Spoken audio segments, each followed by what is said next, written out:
Assalamu alaikum wa rahmatullahi wa barakatuh. First of all, let me tell you about my experience in school. But before that, let me give you a statistic. Only 15% of special kids receive inclusive education, while the rest are ignored. Now, let's start with my story. And that story talks about how I felt school was like second home and a prison.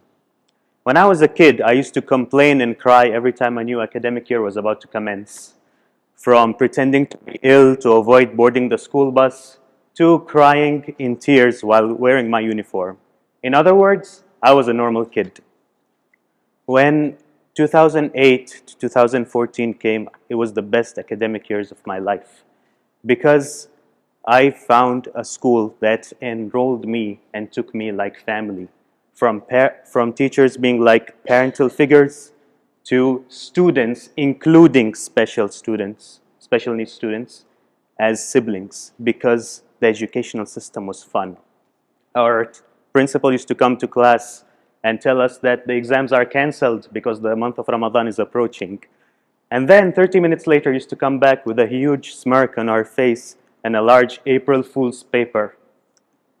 We used to participate with her in birthday parties and pranks. And she used to come at morning assemblies to announce a class decorating competition in which the winning class used to get awarded with marks and certificates in the midterm exams. We used to skip classes and we used to use the syllabus topics to make posters and cardboard representations like scientific facts about our solar system or the hadith and the Quranic verses from the life of our holy prophet. What did this do? It helped us learn the syllabus in a fun way. It helped us foster creativity and imagination from our heads. And best of all, for special students, we used to have other events besides graduations and field trips. For example, we used to have open days, science fair. We used to have a bazaar in which people used to bring items and sell it to the public. We used to have construction of water parks in the school campus. And those were the good times. Eventually, the war started. I fled, came here, enrolled to Al-Muntazir school. Ironic name because the system was similar to that of the Abbasid dynasty. Might as well change the name from Al-Muntazir to Al-Mutawakkil school. The school's system was so strict and there was no creativity because there were no special students. One of my friends used to spend more time visiting the barber because of the hairstyle instead of visiting tuition centers. I was so demotivated from studying because teachers taught us how to memorize core textbooks instead of doing projects or conducting research assignments. This made me feel like school was like prison in Al-Muntazir. And because of that, for the first time ever, I failed. Can you guys guess how much I got in maths? You got an F. I got a U. Your F made you a doctor. My U will make me president in 30 years' time. Just wait. I was so frustrated that the only way I felt I was going to get a breath of fresh air was to leave after O levels and abandon A levels, sacrificing it for college. Now for the parents who have normal kids who avoid enrolling their students with special needs kids.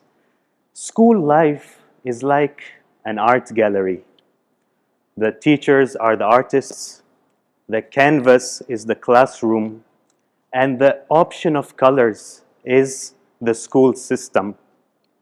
If we try to allow the artist to use variety and diverse colors, the picture is going to be more beautiful and attractive and will be much better compared to a black and white painting that makes you feel like you're back in the 1950s, representing black and white success, failure and success respectively.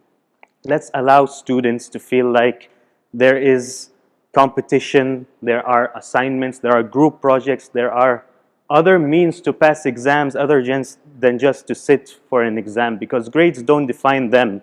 And speakers last week put it in a much better way than I do.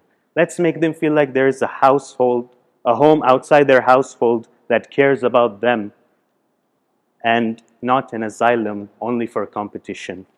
If we do this, a positive environment with special kids and normal kids will give them a high academic performance. Thank you.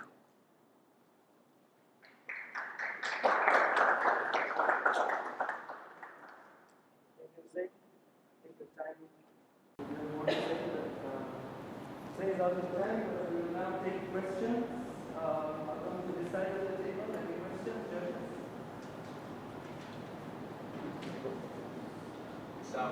Alaikum salam. So while we have expert in education, I'll start.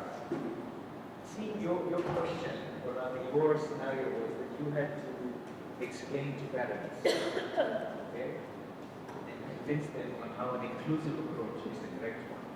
You've talked about your experiences when you were growing up with the two extremes that you faced. I didn't get anything about how an inclusive approach has helped. I felt that you were talking more about your personal experience. So I'd like you to give me here three reasons. At least give me one to explain to me as a parent of someone who doesn't have, in this scenario, a special education needs child, why I should have my child in a classroom with special education needs child. That hasn't been made clear to me yet. So in my school, we used to have special needs kids. They were provided with their own exams and their own teachers.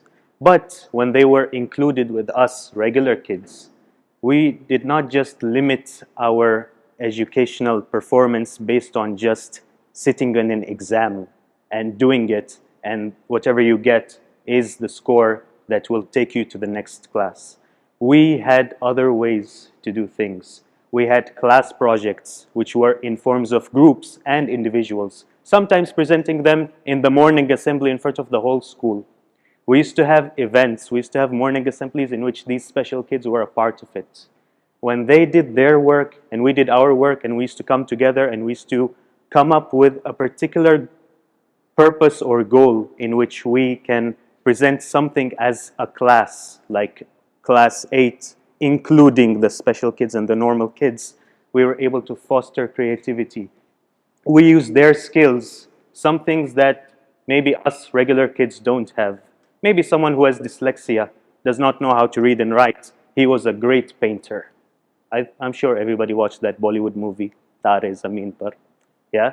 Where the kid who has dyslexia was one of the best artists in his school. He was the best in that field. When we used to have, for example, morning presentations in the assembly in front of the whole class, or maybe when we had graduation ceremonies and prize award ceremonies, those special kids and the regular kids used to get awarded. There was no discrimination whatsoever. So that created a long-term relationship between both those two kids. Ones with special needs, ones with no special needs. Thank you, Hussein. Unless the judges have one, I would like to ask the second question to you. So, if I have the opinion, for example, as one of the parents in this assembly of yours today, if I'm of the opinion that physical special needs are going to make all your teachers give extra time and extra focus to these children, and so my not so special needs child will not get the attention that he's actually supposed to get in school in itself, because all the focus and attention of your teachers is going to be on them. And also, because of that, even the academic growth, because you normally mark your class on an average or on a parabola, like on a normal distribution curve, this already puts my child below par. So, how would you counter this parent? That physical special needs will cause their child to actually end up being neglected? they're called special kids for a reason. That's why special kids need special attention, special exams, special observation, and special teaching, special ways of doing their projects, doing their exams, special ways to teach them. The auditory processing disorder kids, they can use visual learning through pictures and videos and not reading and writing. The visual motor deficit kids, they can use objects and materials like building and constructing instead of just writing and sitting for exam and memorizing. They cannot use their hands or make eye contact very well compared to the others. They're special students. They need special teachers. They need special observation, special care. You have a school with 15 teachers of the English language. You would not lose anything if you appoint 2 teachers to take care of these special need kids and maybe have a specific timetable and make it simple. You know, you don't have to necessarily have a particular exam where you have to measure the intelligence of the special kids with the regular kids. They are special. They have their own measurements and benchmark to reach up to compared to the regular ones. Thank you very much, Hussein. If we have a round of applause.